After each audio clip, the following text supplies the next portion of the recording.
Hello, my internet chums. This is Dan here from Blotworks. Um, so it's another beautiful day here in Todmorden in the South Pennines. We've had a springlicious week so far, and the weather's been absolutely perfect. So our little over-pampered garden birds have been singing their little hearts out, and our tadpoles have been swimming around, exploring all the corners of our pond. It's been properly zippity-doo-dah here, so I can't complain there on that front at all.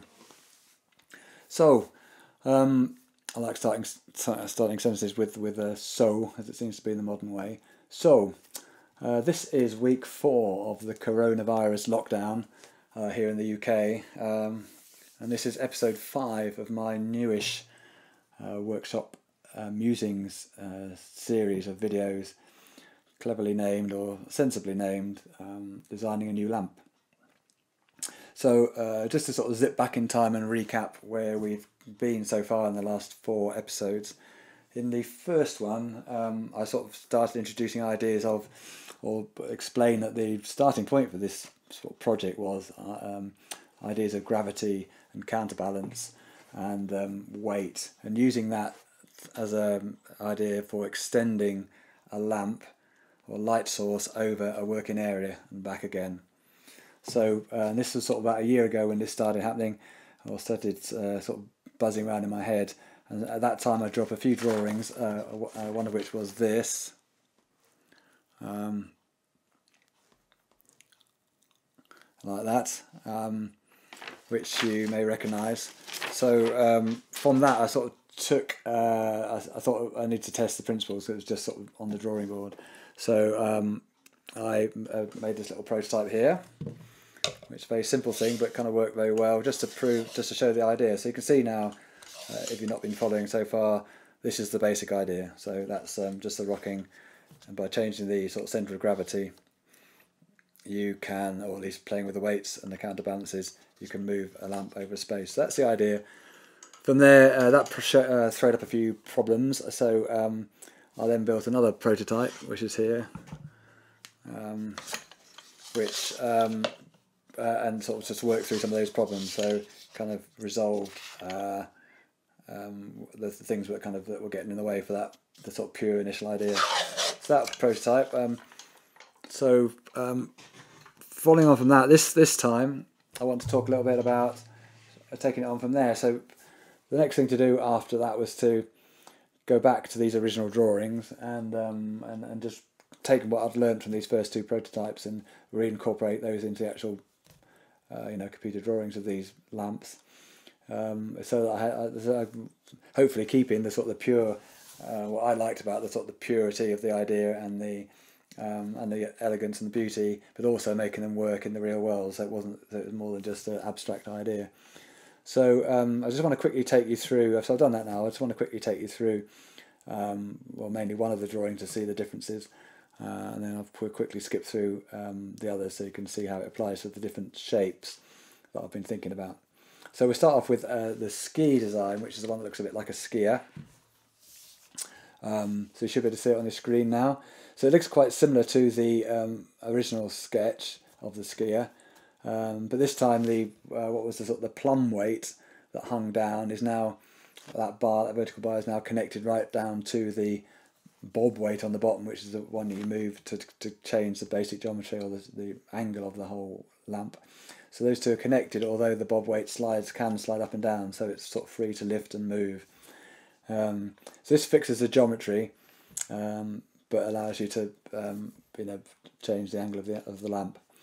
I've changed the shape of the bob weight, which was a sort of upright cylinder with a pointy top. Now is a circular design.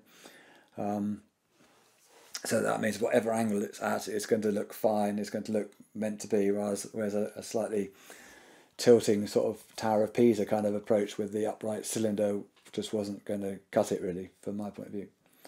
You can also see I've as well I've extended the base rocker, so it's sort of more of the circumference of the circle, so that it basically allows you to extend the light further. The bigger the more the circumference that rocker is, the further you can lean the lamp out. But of course, the more space it takes up. So it's a kind of a compromise there, classic design compromise. I've also rounded the front purely for aesthetic reasons on this and a few other designs, because it just gives it more of a streamlined look. I'll probably go backwards and forwards with that, but it's at the moment gives it more of a streamlined look, certainly for this design, this shape, more of a sort of maybe a snowboardy surfboard kind of thing. And then I spent some time, which is not immediately obvious, but sort of just simplifying and refining the basic details of the shapes and the mechanisms to make it both easy to use, to make sure it's got the simplicity about it, and to make sure that it's sensible to make. I've got the best way of doing it. Okay, so that's that. I'll quickly whiz through just very quickly the other shapes so you can just see the how it reflects the new changes of reflectant of those. So first of all, we have the simple upright shape, same design features really, but with that shape. The next one is the spiral shape, which is sort of the bigger, slightly sort of truncated spiral, and then the more organic golden ratio type, more spirally spiral, and then finally the sort of triangle, another, which I can't like to think of as an oil rig or scientific equipment kind of shape. So that's that really. Those are that. The part of the process, this of course, was to decide on the size. So the size is, when you draw on computer, it almost could be any size. So I tend to kind of leave that a little bit until further down the process. Just get the shapes and the ideas right first.